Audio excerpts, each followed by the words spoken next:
Tonight, the efforts to help clean up storm debris in Capitola. Why some volunteers say events like this show the town's strong sense of community.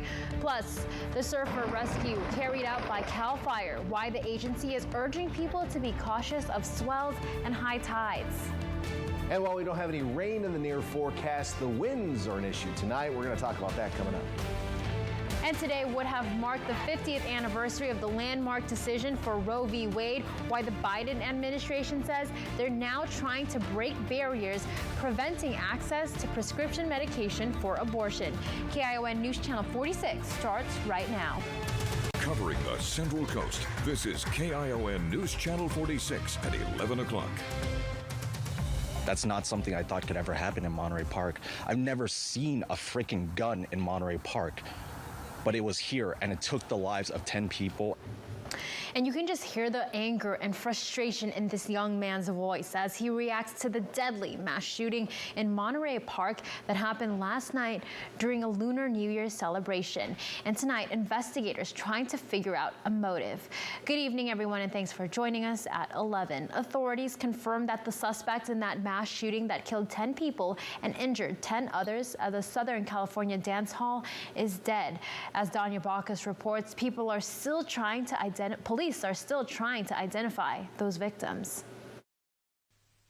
As Monterey Park mourns the mass shooting at a dance hall that left 5 men and 5 women dead on the scene, SWAT teams zeroed in on this white van about 30 miles south of the crime scene. Authorities confirmed that the suspect is dead after he apparently shot and killed himself inside the van. During the search, several pieces of evidence were found inside the van linking the suspect to both locations in Monterey Park in Alhambra. Earlier, law enforcement said the gunman who opened fire at the Star Dance studio may have tried and failed to unleash more deadly violence at a second dance hall in nearby Alhambra. This could have been much worse.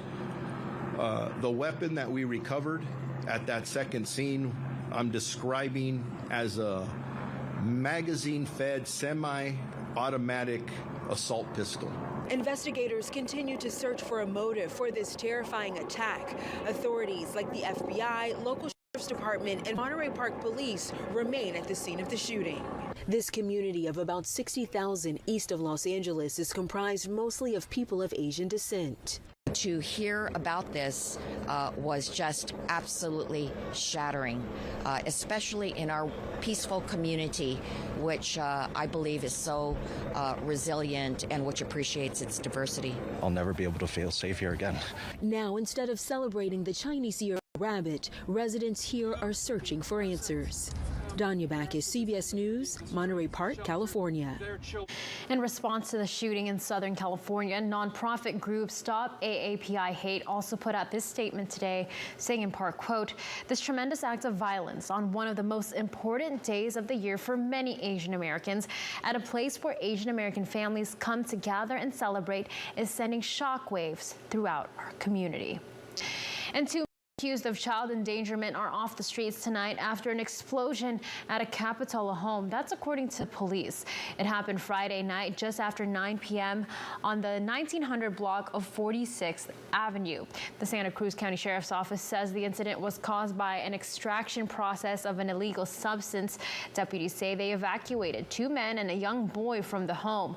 One of the men suffered minor burn injuries and was rushed to a local hospital. Detectives say after searching the home, they found what appeared to be explosive devices and multiple types of illegal substances. Both men were arrested on multiple charges, including child endangerment. Officers say the young boy is now with a family member. And today, over 100 volunteers came together to clean up storm debris at Capitola Beach. Take a look at this. Local volunteers, along with the Capitola Recreation Department and Save Our Shores, spent hours cleaning up the beach, which was mostly filled with driftwood and tree stumps. Some volunteers say seeing this many people come together made them feel a strong sense of community. I heard about this through social media, and it was actually limited, and so it was limited to 50 people, and it filled up pretty quickly, so that was really cool to see that there's so many people that are willing and ready to help out with the community. The city's recreation department says it plans to have more cleanup events in the next couple of weeks. And because of the storms, parts of the Big Sur community could face long-term isolation. That's according to Monterey County reps. The county says the mudslides on Highway 1 at Mill Creek, Paul Slide, and Polar Star cut off vital services for people living in those impacted areas. The county's Department of Emergency Management is working with the Sheriff's Office, the Big Sur Fire Department, Cal OES, and the community to make those vital services available and making sure that they are met. And let's get a first check of weather with our chief meteorologist, Dan Cianca. Dan, even though we haven't had any rain these last couple days, we're still seeing a lot of those impacts. We are still seeing impacts. There's a lot of water left in the ground, and the ground can still move even once the rain has stopped because it's still flowing out there. There's a tree near where I live that there's water coming about 2 feet from the bottom of the trunk out of it, just like pouring out of this tree still.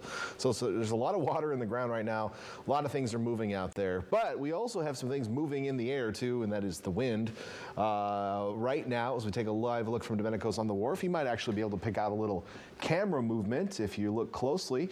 And you may actually also be able to see the boats in the harbor moving a little bit. The wind's picking up. It's very, very patchy out there. There are some areas that are dead calm and some areas that are still seeing some wind tonight. And this is going to be the way it is through the overnight hours.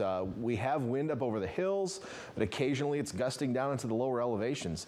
An hour ago, I was outside here in Salinas. We had about a 10, 15 mile per hour northerly wind. I was just outside again about 15 minutes ago, dead calm. Monterey at the airport, only 5 miles per hour, but you know, based off how the Domenico's on the Wharf view was looking, it's a little gustier at the harbor right now. So we definitely have some gusty winds out there, but again, most of them just a little bit above us right now, occasionally mixing down into the valley bottoms where it has been gusty at times. We have some alerts in place regarding the wind, including a gale warning which lasts until 3 a.m. for all near coastal waters, and a wind advisory for the entire KION coverage area that lasts until 7 o'clock tomorrow morning.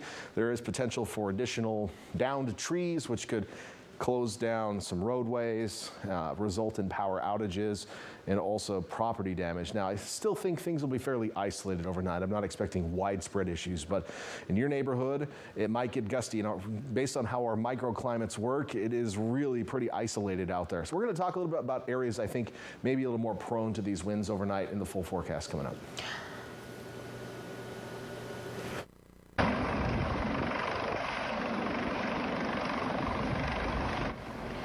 New tonight, a surfer is now safe and sound after being rescued by CAL FIRE CZU. It happened just north of Davenport before 11:30 this morning. Firefighters say the surfer had been swept onto rocks by swells and high tide. CAL FIRE says the rescue was completed in less than an hour with no reports of any injury. And Monterey County is asking the community for feedback on future housing plans, which will be used to shape policies and programs. And there are 3 different ways to make sure that your voice gets heard. The first is to complete the community housing survey by or before Friday, February 10th. The second is to attend a virtual community meeting on Thursday, which runs from 6:30 to 8 p.m. And finally, you can send any questions or comments or requests directly to the email that's listed on your screen. And for more details and information on that, you can head to our website, newschannel46.com. And today marks 50 years since the Roe v. Wade decision in the Supreme Court. And the fight over abortion rights is more fueled than ever after the landmark decision was overturned last year. Christian Benavides shows us how this battle is playing out across the country. From Wisconsin to Washington and across the country, thousands took to the streets Sunday on what would have been the 50th anniversary of the landmark Roe v. Wade decision, a decision which was overturned last summer, leaving abortion rights up to the states. Americans from, across the country, but, right here in Ohio, are standing up for our rights. Vice President Kamala Harris delivered remarks in Florida. Today, we are fighting back. The vice president is urging abortion rights supporters to keep up their fight in the face of restrictions being implemented in Republican-led states. The right of every woman in every state in this country to make decisions about her own body is on the line. And I've said it before and I will say it again. How dare they? Democrats believe the abortion issue may have helped them have a better than expected outcome in last year's midterms. Republican Representative Nancy Mace represents a swing district in South Carolina. Even though I am pro-life, I'm at least willing to have some concessions, find that middle ground, because the vast majority of people I represent, that's what they're asking for. But the GOP is at a crossroads with mounting pressure from anti-abortion rights groups to do more to restrict abortion. I think we just need to get the word out that there's alternatives to doing that. Since there's a split Congress, the battle for abortion rights has now shifted from Washington to state capitals. Cristian Benavides, CBS News, Miami. And tax filing season is kicking off. Straight ahead, we break down what you need to know and when the deadline is to turn in your taxes. Plus, egg prices finally cracking. What's the driving force behind those high prices, but why experts are also still remaining cautious?